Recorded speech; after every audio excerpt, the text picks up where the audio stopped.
विज्ञान PG college Kalwar में आप प्यारे बच्चों आपका स्वागत है। मैं राजेंद्र कुमार बालोटिया आपको बीए पार्ट फर्स्ट ईयर का जो व्यवहारवाद है उसके बारे में आज विस्तृत अध्ययन करेंगे और उस पर चर्चा करेंगे। तो कहने का मतलब जो व्यवहारवादी जो उपागम है, व्यवहारवादी जो सिस्टम है, जो व्यवहारवादी पद्धति है, उस पद्धति से पहले राजनीति विज्ञान में दो सिद्धांत थे, एक तो परंपरागत और एक आधुनिक।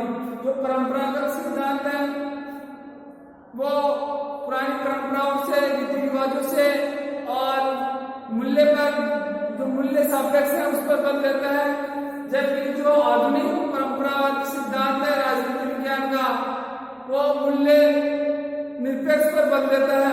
उसी के परिप्रेक्ष्य में अपन ये कह सकते हैं कि जो व्यवहारवाद का जन्म हुआ, व्यवहारवाद का जन्म हुआ या व्यवहारवाद का जो विकास हुआ, तो उसमें जो इसके जो प्रतिपादक थे सर्वप्रथम चार्ल्स मेरियम व्यवहारवाद के जनक चार्ल्स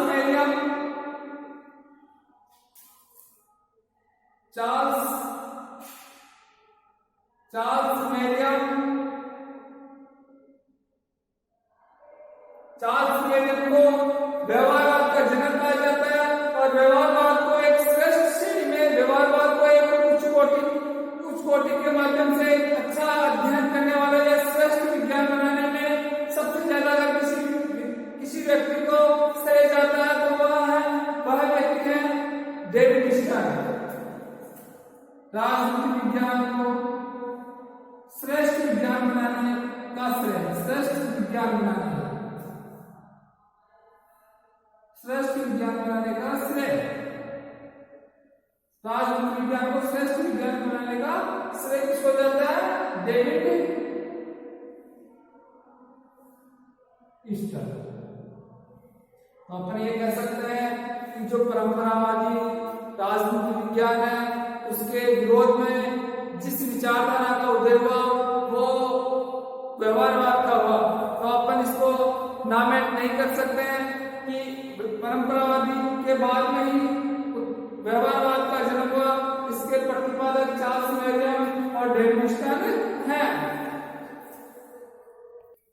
तो अपन ये कह सकते हैं कि जो व्यवहारवादी जो उपागम है, व्यवहारवादी पद्धति है, व्यवहारवाद आधुनिक दृष्टिकोण की देन है, व्यवहारवाद आधुनिक दृष्टिकोण की देन है। द्वितीय विश्व युद्ध के बाद परंपरागत अध्ययनों की प्रतिक्रिया के परिणाम स्वरूप व्यवहारवाद का उदय हुआ। उसमें राजनीतिक अध्ययनों के लिए तथ्य एवं तकनीक पर अधिक बल दिया ताकि सिद्धांत निर्माण द्वारा राजनीति शास्त्र को विशुद्ध विज्ञान बनाया जाए। तो कहने का अभिप्राय यही है, अपन इसको इस प्रकार से समझा सकते हैं कि परंपरावादी अध्ययन पद्धति है, परंपरावादी राजनीति विज्ञान का जो सिद्धांत है उसके विरोध में, उसके विपक्ष में, उसके बाद में अगर कोई सिद्धांत का जन्म हुआ तो वो व्यवहारवाद हुआ। और व्यवहारवाद का उदय होने का यही कारण है कि जो परंपरावादी है वो तर्क पर बल न देकर एक कल्पना पर बल देते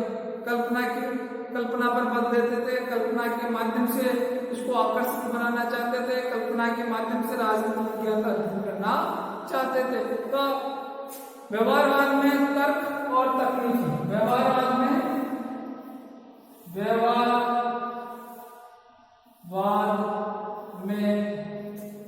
तर्क व तकनीक पर बल दिया गया। व्यवहारवाद पर तर्क तकनीक पर बल दिया गया। तो कहने का मतलब अपन ये कह सकते हैं कि व्यवहारवाद में तर्क और तकनीक पर बल दिया और तर्क और तकनीक के माध्यम से इनके दोनों के माध्यम से राजनीति विज्ञान का एक सिद्धांत लागू करना चाहते थे, एक सिद्धांत निर्माण करना चाहते थे।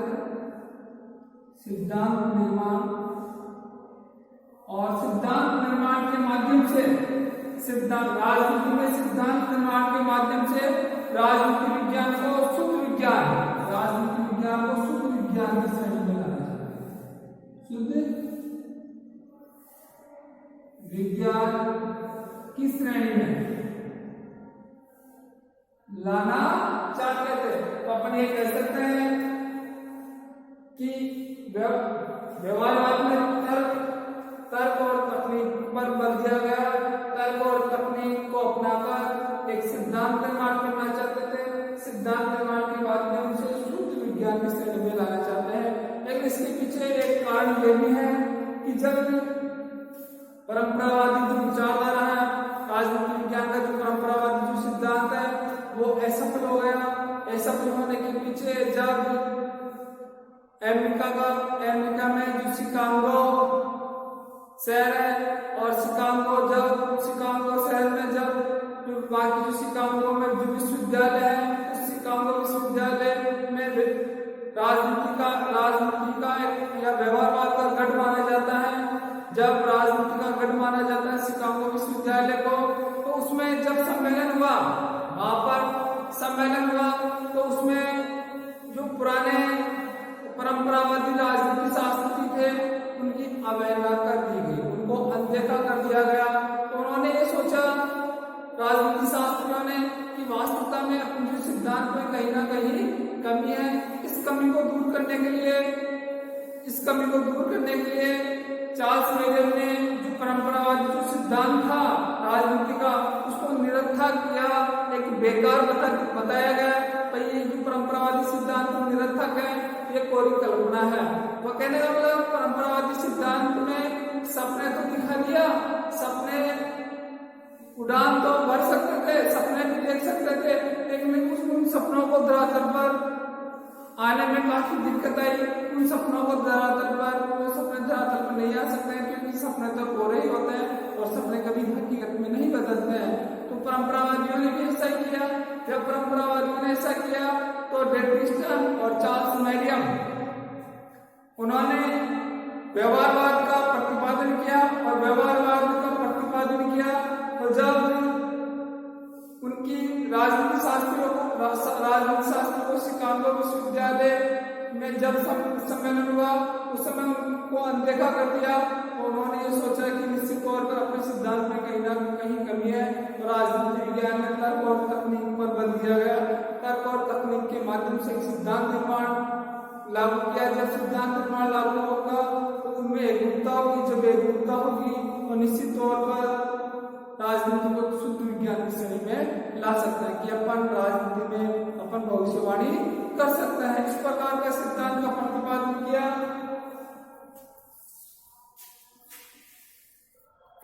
तो अपन ये कह सकते हैं कि व्यवहारवाद के जो प्रणेता है, व्यवहारवाद के जो समर्थक हैं, उसमें चार्ल्स मेरियम, जिसको जनक कहते हैं। उसके बाद में जो डेटविस्ट ने राजनीति विज्ञान को श्रेष्ठ विज्ञान मानते हैं। राजनीति विज्ञान का अध्ययन श्रेष्ठ अध्ययन किया। श्रेष्ठ यानी राजनीति विज्ञान की श्रेष्ठ, राजनीति विज्ञान की श्रेष्ठ स्थापित की। उसके बाद में आमेन, पावेल, हेराल्ड लासवेल आदि व्यवहारवाद के प्रतिपादक हैं, इसके समर्थक हैं। इसके बाद में जो राजनीति विज्ञान के विकास में, राजनीति विज्ञान में जो व्यवहारवाद सिद्धांत है, उस व्यवहारवादी सिद्धांत में व्यवहारवाद पौधे के कारण निम्नलिखित है। वो देखिए, परंपरागत अध्ययन प्रणाली या पद्धति के प्रति असंतोष।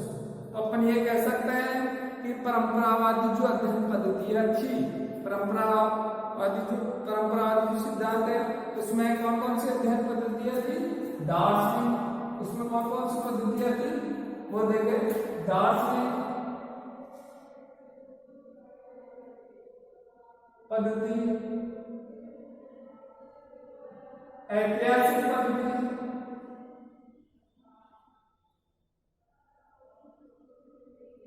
तुलनात्मक पद्धति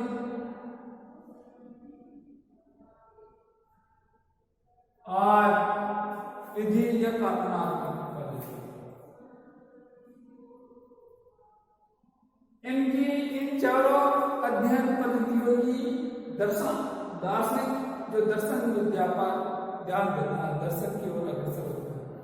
ऐतिहासिक जो इतिहास में जो घटनाएं घटित होती हैं उनका अध्ययन करके राजनीति विज्ञान का जो परंपरावादी सिद्धांत है उसको कुछ दिया।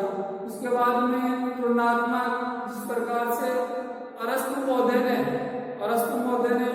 158 देशों के संविधानों का या 158 विद्याओं का अध्ययन करके राजनीति विज्ञान को कुछ नया दिया, तो उसको तुलनात्मक कह सकते हैं। फिर विधि जो कानून है, जिसको अपन नियम कह सकते हैं, नियमों का निर्धारण करना, नियमों का निर्धारण करना। तो कहने का अभिप्राय जो परंपरावादी जो अध्ययन पद्धतियां थी उनके प्रति व्यवहारवादी जो सिद्धांतकार थे या जो प्रतिपादक थे वो उनसे असंतुष्ट थे और उनकी जगह वो नई अध्ययन पद्धति पर बल देना चाहते थे, नई शब्दावलियों का प्रयोग करना चाहते थे। अध्ययन पद्धतियां कौन सी थी? आगमनात्मक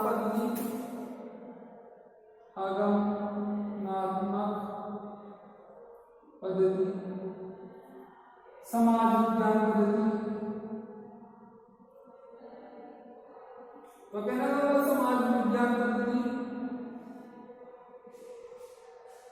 ऐसी अध्ययन पद्धति की ओर को अग्रसर थे। आगमनात्मक का मतलब कठोर से सरल की ओर, जबकि परंपरागत जो अध्ययन पद्धतियां थी उसमें सरल से कठोर की ओर नहीं, सरल से कठोर की ओर जाता था। परंपरा में जो निगमनात्मक अध्ययन पद्धति है, निगमनात्मक जो पद्धति है पहले बच्चों, निगमनात्मक पद्धति में ये सरल से कठोर की ओर जाता है, यानी कि सामान्य से विशेष या विशिष्ट की ओर, विशिष्ट की ओर। और आगमनात्मक जो पद्धति है, जो आगमनात्मक पद्धति है वो आगमनात्मक पद्धति कठोर से सरल की ओर आता है। तो कहने का मतलब डेविड डिस्टर ने, आर्मेंड पावर ने, हेराल्ड लासवेल ने इन जो अध्ययन पद्धति है, इन ऐसी अध्ययन पद्धति का सहारा लिया जो कठोर से सरल की ओर जाती है। और इसके साथ ही राजनीति विज्ञान की जो व्यवहारवादी उपागम है, व्यवहारवादी उपागम में जो अध्ययन पद्धतियां हैं, जो परंपरागत अध्ययन पद्धति है, उनका परिष्कार या त्याग करके नई अध्ययन पद्धतियों के माध्यम से राजनीति विज्ञान को आगे बढ़ाना चाहते हैं। फिर उसके बाद में दूसरा कारण है राजनीति विज्ञान को विशुद्ध विज्ञान बनाने की इच्छा। जो राजनीति विज्ञान है उसको विशुद्ध विज्ञान, यानी कि तर्क राजनीति विज्ञान है, इस राजनीति विज्ञान को तर्क और तकनीक, तर्क और तकनीक, इन दोनों के माध्यम से एक ऐसा विज्ञान स्थापित करना चाहते थे, तर्क और तकनीक के माध्यम से, कि राजनीति विज्ञान में भविष्यवाणी की जा सके। जिससे अभी प्योर विज्ञान है, जैसे H2O है, H2O है, इससे हाइड्रोजन और ऑक्सीजन, हाइड्रोजन के दो अणु और ऑक्सीजन का एक अणु मिलकर के बनाते हैं जल।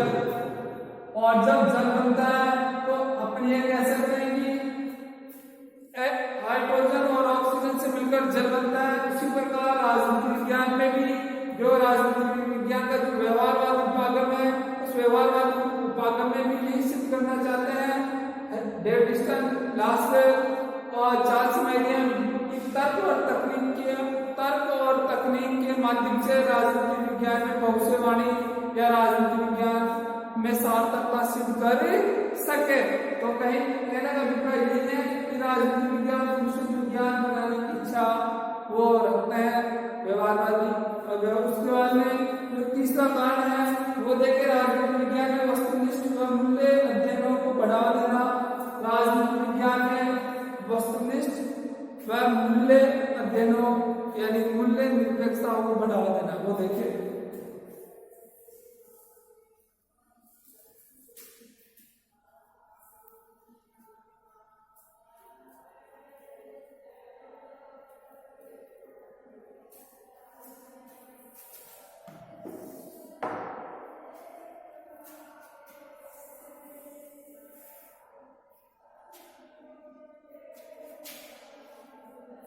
वस्तुनिष्ठ राजनीति विज्ञान को राजनीति विज्ञान को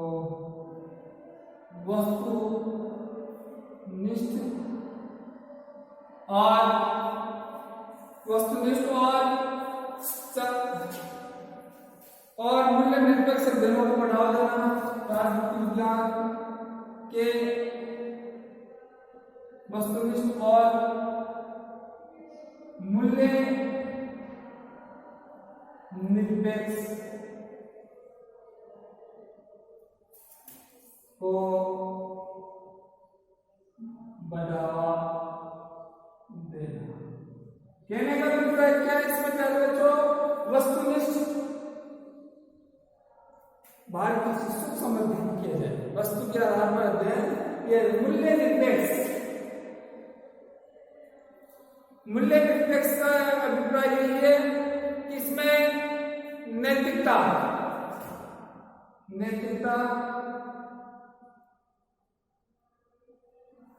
अर्थात जो पुरानी परंपराएं हैं, रीति रिवाज हैं, जो ट्रेडिशनल है, पुराने रीति रिवाज हैं, उनकी अवहेलना की गई है। पुरानी परंपराओं को, रीति रिवाजों को जगह नहीं दी गई है, उनको कट यानी कि ये तो सही है, लेकिन जो मूल्य सापेक्ष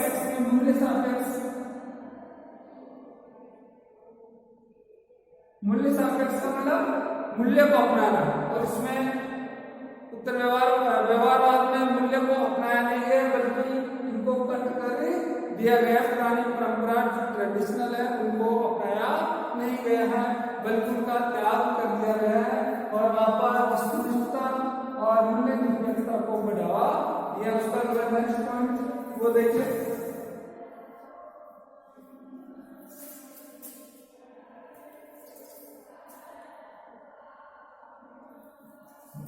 द्वितीय विश्व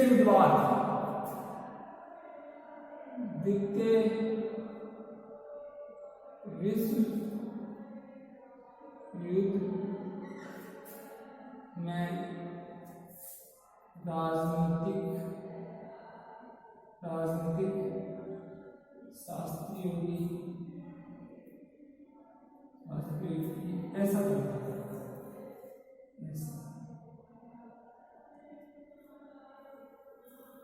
कहने का मतलब जो सेकंड वर्ल्ड वॉर हुआ, जब सेकंड वर्ल्ड वॉर हुआ तो उसमें विशेषकर यूरोप में और अमेरिका की जो अर्थव्यवस्था वो चरमरा गई। वहां का जो ढांचा नष्ट हो चुका था और उस ढांचा जब नष्ट हो चुका तो वहां पर आतंकवादी गतिविधियां और द्वितीय विश्व युद्ध हुआ था 1939 से 45 के बीच। जब युद्ध हुआ तो निश्चित तौर पर वहां की व्यवस्था सब चौपट हो गई। जब चौपट हो गई तो वहां के जो विद्वान लोग थे, वहां के जो राजनीति शास्त्री थे और राजनीति शास्त्री के अलावा जब वहां के जो बुद्धिजीवी थे वो राजनीति शास्त्रों की अवहेलना करने लगे। उन्होंने ये सोचा कि वास्तविकता में राजनीति शास्त्र एक ऐसा सिद्धांत है जो असफल होता है और असफल होने का साक्षात प्रमाण क्या था? Second world war. क्योंकि असफलता की वजह से ही द्वितीय विश्व युद्ध हुआ, सेकेंड वर्ल्ड वॉर हुआ, तो यूरोप के जो राजनीति शास्त्रियों को असफल बता दिया गया।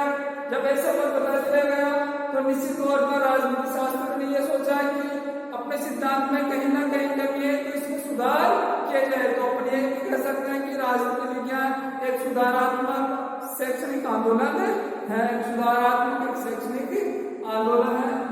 तो द्वितीय विश्व युद्ध में राजनीति शास्त्र की ऐसा पत्ता भी व्यवहारवाद का जन्म देती है। व्यवहारवाद को इसके नेक्स्ट टॉपिक है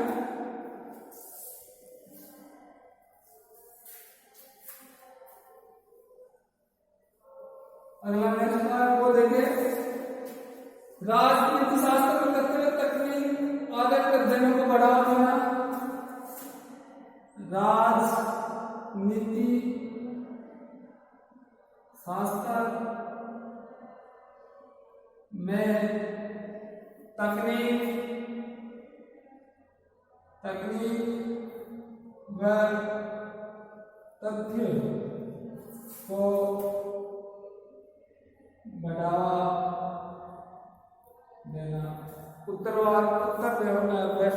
व्यवहारवाद में देखा एक कार्य ये है कि राजनीतिक शास्त्र में तथ्य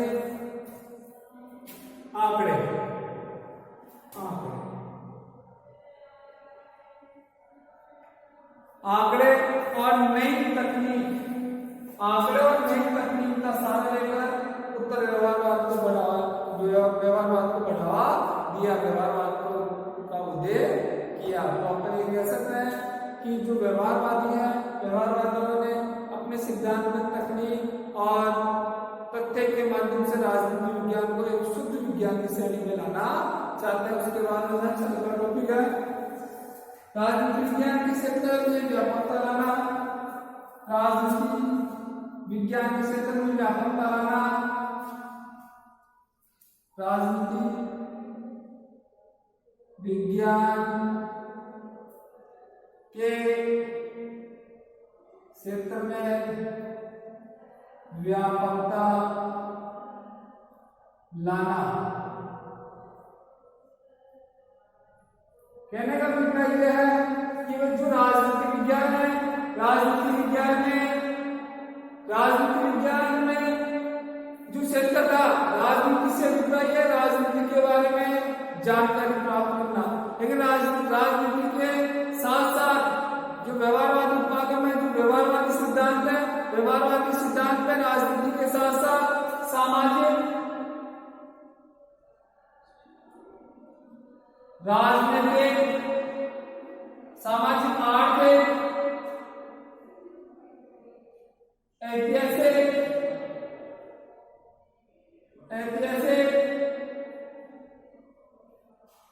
सांस्कृतिक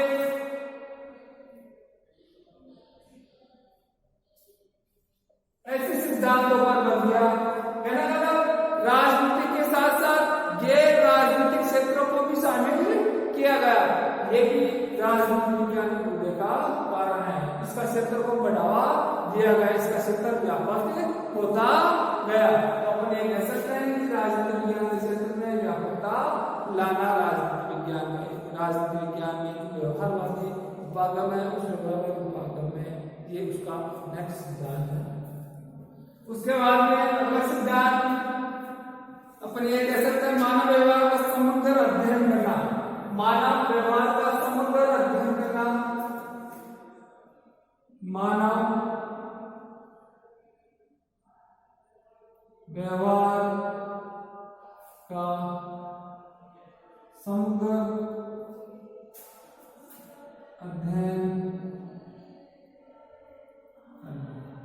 व्यवहारवाद के उदय का एक कारण यह भी है कि जो मनुष्य है, जाति है, मनुष्य जाति का समग्र अध्ययन करना है। समग्र का मतलब व्यापक,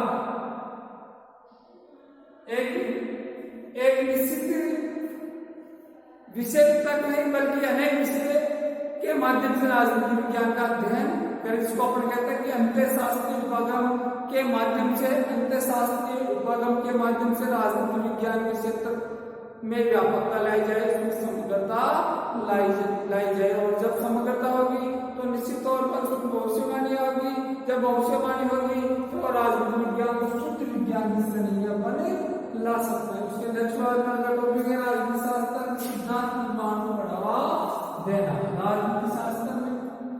राजनीति शास्त्र में सिद्धांत निर्माण में बढ़ावा देना। राजनीति शास्त्र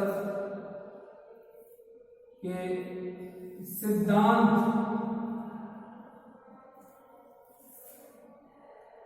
निर्माण में बढ़ावा दिया। अपने कह सकते हैं कि राजनीति जो शास्त्र है, राजनीति शास्त्र में तकनीकी, एक बार इसमें पुनः फिर अपने दोहराएंगे कि जो राजनीति शास्त्र में, जो व्यवहारवाद विभाग में तकनीक यानी कि तकनीक और तथ्य और अनुभव इनका सहारा लेकर राजनीति विज्ञान में एक सिद्धांत का निर्माण करेंगे। जब सिद्धांत का निर्माण करेंगे तो निश्चित तौर पर राजनीति विज्ञान एक शुद्ध विज्ञान होगा, एक प्योर विज्ञान होगा। जब प्योर विज्ञान होगा तो उसको अपन जब प्योर विज्ञान होगा तो अपन उसमें भविष्यवाणी कर सकेंगे। जैसे अपन ये कह सकते हैं, इसका उदाहरण के तौर पे कह सकते हैं कि वर्तमान में राजस्थान में कांग्रेस सरकार है और उसके विपक्ष में जो दल है वो भारतीय जनता पार्टी है। जब चुनाव हुए तो उसमें आकलन किया गया कि अपनी पार्टी किस वजह से सरकार नहीं बना पाई है, किस कारण से अपन पिछड़ गए, और उसका उनका फीडबैक किया गया। जब फीडबैक किया गया तो उनमें कुछ कमियां हुई और उन कमियों के माध्यम से भविष्य में अपन ऐसी गलतियां ना करें, उन गलतियों को ध्यान में रखकर अपन ये कह सकते हैं, उन नई तकनीक और तथ्यों का सहारा लेकर, आंकड़ों का सहारा लेकर अपन भविष्यवाणी कर सकते हैं कि हमारी भविष्य में हमारी सरकार आएगी। तो कहने का मतलब व्यवहारवाद मुद्दे के लिए 5 या 8 कारण है। इन 8 कारणों के माध्यम से अपन ये कह सकते हैं कि राजनीति विज्ञान में व्यवहारवादी विभागों का विकास हुआ। एक बार इसको पुनः दोहरा सकते हैं अपन, वो देखे राजनीति विज्ञान में व्यवहारवाद का उद्देश्य क्या कारण है। एक बार मैं रिपीट कर देता हूँ। व्यवहारवाद में उद्देश्य का कारण परंपरागत अध्ययन पद्धतियों के प्रति असंतोष। व्यवहारवाद में जो परंपरागत अध्ययन पद्धतियां हैं, उन अध्ययन पद्धतियों से व्यवहारवादी जो विद्वान थे वो उनसे असंतुष्ट थे और उन असंतुष्टता की वजह से उन्होंने व्यवहारवाद को जन्म दिया, व्यवहारवाद का विकास किया। दूसरा है राजनीति विज्ञान विश्वविद्यालय बनाने की इच्छा। दूसरा कारण अपने ये कह सकते हैं कि राजनीति विज्ञान को एक शुद्ध विज्ञान बनाना चाहते थे व्यवहारवादी, और शुद्ध विज्ञान तथ्य और तकनीक के माध्यम से ही बनाना चाहते थे। जब उसमें तथ्य और तकनीक होंगे तो निश्चित तौर पर सिद्धांत निर्माण होगा। जब सिद्धांत निर्माण होगा तो वो एक शुद्ध विज्ञान होगा। जब शुद्ध विज्ञान होगा तो अपन उसमें भविष्यवाणी कर सकते हैं या उसमें प्योरिटी के आधार पर उसमें सिद्धता को सिद्ध कर सकते हैं। इसके बाद में जो अगला पॉइंट था, राजनीति विज्ञान में वस्तुनिष्ठ मूल्य निरपेक्ष अध्ययनों को बढ़ावा देना। तीसरा पॉइंट था कि राजनीति विज्ञान में वस्तुनिष्ठ और मूल्य निरपेक्षता को बढ़ावा देना। उसमें पुरानी जो परंपराएं हैं, रीति रिवाज, उनका परित्याग कर दिया। व्यवहारवादियों का जो सिद्धांत अपनाया गया व्यवहारवाद में, तो उन्होंने जो पुरानी पुरानी परंपराएं या रीति रिवाज है उनका परित्याग कर दिया गया और वस्तुनिष्ठ जो अध्ययन पद्धति है, सारांश है, उसका जो सार तत्व है, उस सार तत्व के माध्यम से राजनीति विज्ञान का उन्होंने अध्ययन किया। उसके बाद में द्वितीय विश्व युद्ध के दौरान राजनीति शास्त्र की सफलता। उसका अगला जो नेक्स्ट कारण अपनी ये भी कह सकते हैं व्यवहारवाद का उद्देश्य का कारण द्वितीय विश्व युद्ध में जो परंपरागत और आधुनिक जो राजनीति विज्ञान था वो असफल हो गया। और ऐसे सफल होने के पीछे क्या लॉजिक है, क्या कारण है, उन्होंने आत्मचिंतन मनन किया। जब आत्मचिंतन मनन किया और उसका एक जगह उदाहरण ये भी था, जब सिक्का व्यवहारवाद का या राजनीति शास्त्र का गढ़ माना जाता है, जब गढ़ माना जाता है तो राजनीति शास्त्रियों की उस सम्मेलन में अवहेलना कर दी गई। जब अवहेलना कर दी थी तो उसमें उन्होंने राजनीति शास्त्रियों ने यह सोचा कि अपने सिद्धांत में कहीं ना कहीं कमी है, उन कमियों को दूर करने के लिए उन्होंने वस्तुनिष्ठ और मूल्य निरपेक्षता पर बल दिया। अगला कारण, राजनीति शास्त्र में तथ्य और तकनीक को बढ़ावा दिया गया। तथ्य और तकनीक जो अनुभवी आंकड़े हैं और जो नई तकनीक है, नई शब्दावलियां है, जिसे आत्मनात्मक पद्धति है या भविष्यवाणी है, उनके माध्यम से राजनीति विज्ञान में जो व्यवहारवाद उपागम है उसको व्यवहारवाद उपागम के माध्यम से राजनीति विज्ञान को शुद्ध विज्ञान की श्रेणी में लाना चाहते हैं और सिद्धांत निर्माण के माध्यम से भविष्यवाणी या एक राजनीति विज्ञान को सर्वोच्च टॉप पर पहुंचाना चाहते हैं। उसका अगला रोशन था, अगला पॉइंट था कि राजनीति विज्ञान के क्षेत्र में व्यापकता। राजनीति विज्ञान तक सीमित नहीं थी, नहीं परंपरागत राजनीति विज्ञान में राजनीति विज्ञान तक सीमित थी, मानव तक सीमित थी, राज्य तक सीमित थी, दार्शनिकता तक सीमित थी, नैतिकता तक सीमित थी। लेकिन व्यवहारवाद में राजनीति विज्ञान का क्षेत्र बढ़ गया, इसमें सामाजिक भी आ गया, आर्थिक भी आ गया, राजनीतिक भी आ गया और अन्य क्षेत्र भी आ चुके थे। इसलिए राजनीति विज्ञान में जो व्यवहारवाद उपागम का जो क्षेत्र काफी बढ़ चुका था, काफी व्यापक हो चुका था, उसका जो नेक्स्ट टॉपिक है मानव व्यवहार का समग्र अध्ययन करना। मन भारतीय या जो देश की जो व्यक्ति हैं, जो मनुष्य हैं, उनके मन में क्या उथल-पुथल चल रही है, उनके विचारों का गहन अध्ययन करके राजनीति विज्ञान को में एक व्यवहारवाद उपागम दिया और व्यवहारवाद उपागम का मकसद यही था कि राजनीति विज्ञान को एक शुद्ध विज्ञान की श्रेणी में लाया जाए। उसके बाद में राजनीति शास्त्र के माध्यम से राजनीति शास्त्र व्यवहारवाद को एक राजनीतिक सिद्धांत का निर्माण करना चाहते थे, क्या एक राजनीतिक सिद्धांत देना चाहते थे। तो प्यारे बच्चों, ये व्यवहारवादी जो उपागम है, व्यवहारवाद की जो सिद्धांत की जो कारण वो इस प्रकार है, 8 कारण है। तो अपन ये कह सकते हैं कि व्यवहारवाद बौद्धिक मनोदशा का एक प्रतिबंध है। यह तथ्यात्मक शैक्षणिक आंदोलन है। यह तथ्यात्मक शैक्षणिक पढ़े लिखे यानी बुद्धिजीवी लोगों का आंदोलन है, जो अपना संपूर्ण ध्यान शोध पर, रिसर्च, खोज पर केंद्रित करता है। ये किसने कहा? डेविड ने। तो अपन ये कह सकते हैं कि व्यवहारवाद एक बौद्धिक मनोदशा या व्यवहारवाद बौद्धिक आंदोलन है, और जब बौद्धिक आंदोलन है, बुद्धिजीवियों का एक संघर्ष है, तो ये शोध पर केंद्रित है और रिसर्च पर केंद्रित है। और जब शोध किया जाएगा, रिसर्च किया जाएगा, तो इसमें तथ्य और जो आंकड़े हैं, और तथ्य और आंकड़े तकनीक के माध्यम से उसमें नया सिद्धांत का प्रतिपादन कर पाएंगे। जब नए सिद्धांत का प्रतिपादन कर पाएंगे तो राजनीति विज्ञान एक शुद्ध विज्ञान की श्रेणी में आ जाएगा। तो अपन डेविड ने इस प्रकार से परिभाषित किया, व्यवहारवाद बौद्धिक मनोदशा का प्रतिबंध है, यह तथ्यात्मक शैक्षणिक आंदोलन है जो अपना संपूर्ण ध्यान शोध पर केंद्रित करता है। यह डेविड के द्वारा दिया। उसी प्रकार रॉबर्ट ए डहाइल नाम के विद्वान है, उन्होंने भी राजनीति विज्ञान को प्योर विज्ञान बनाने में कुछ हद तक सफल हुए, और उन्होंने ये कहा कि अनुभव पक्ष जो अनुभव है, अनुभव के माध्यम से जो सीनियरिटी है, उस सीनियरिटी के माध्यम से राजनीति विज्ञान को प्योर विज्ञान बना सकते हैं। तो कहने वाला उन्होंने क्या कहा, व्यवहारवाद राजनीति शास्त्र के अनुभवी पक्ष को अधिक वैज्ञानिक बनाने का प्रयास है। यह रॉबर्ट ने डहाइल ने किया। तो अपन ये कह सकते हैं कि राजनीति विज्ञान तथ्य और तकनीक के माध्यम से अनुभविक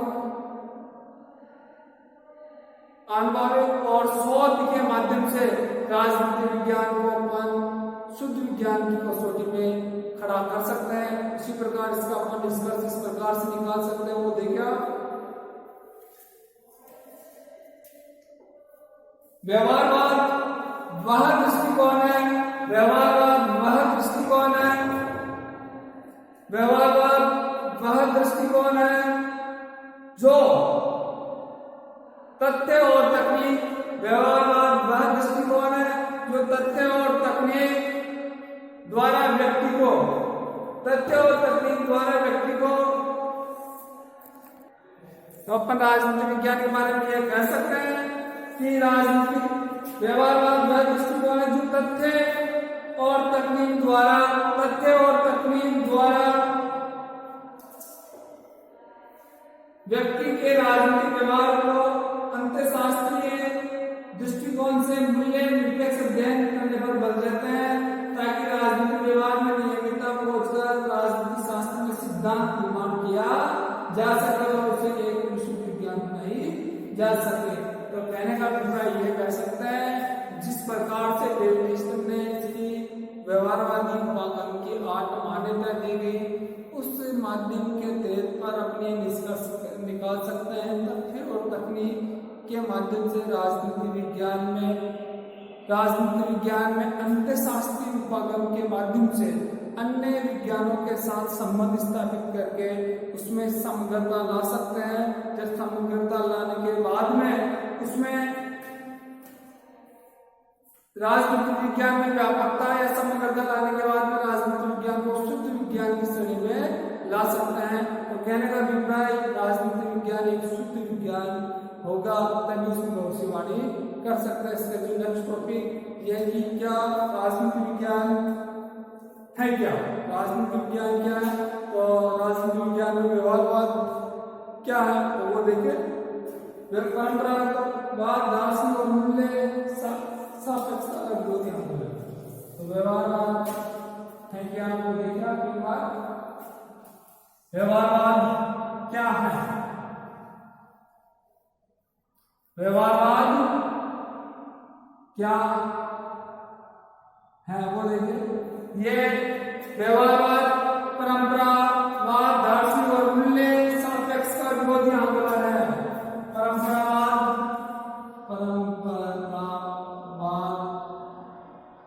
दार्शनिक और मूल्य सापेक्ष का विरोधी आंदोलन है, का विरोधी आंदोलन। यह है तो अपन ये कह सकते हैं दार्शनिक दर्शन विद्या मूल्य सापेक्ष नैतिकता पुरानी परंपराएं, परंपरावाद जो पुराना जो सिद्धांत है वो दार्शनिक दर्शन शास्त्र मूल्य जो पुरानी परंपरा है, इनके विरोध में जिस उपागम का उदय हुआ उपागम व्यवहारवाद है। उसके बाद में उन्होंने ये कहा यह अंतःशास्त्रीय दृष्टिकोण को बढ़ावा देने वाला आंदोलन है। यह अंतः शास्त्रीय उपागम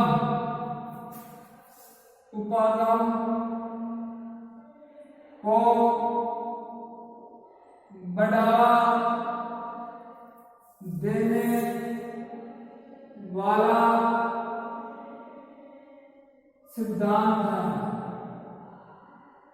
तो कहने का अभिप्राय व्यवहारवाद अन्य समाज विज्ञान के जो विषय हैं उनके साथ अच्छे व्यवहार स्थापित करना चाहता है, अन्य विज्ञानों से भी प्राप्त करना चाहता है। उसके बाद में यह राजनीतिक घटनाओं की उत्तरदायी राजनीतिक व्यवहार के अध्ययन पर बल देता है।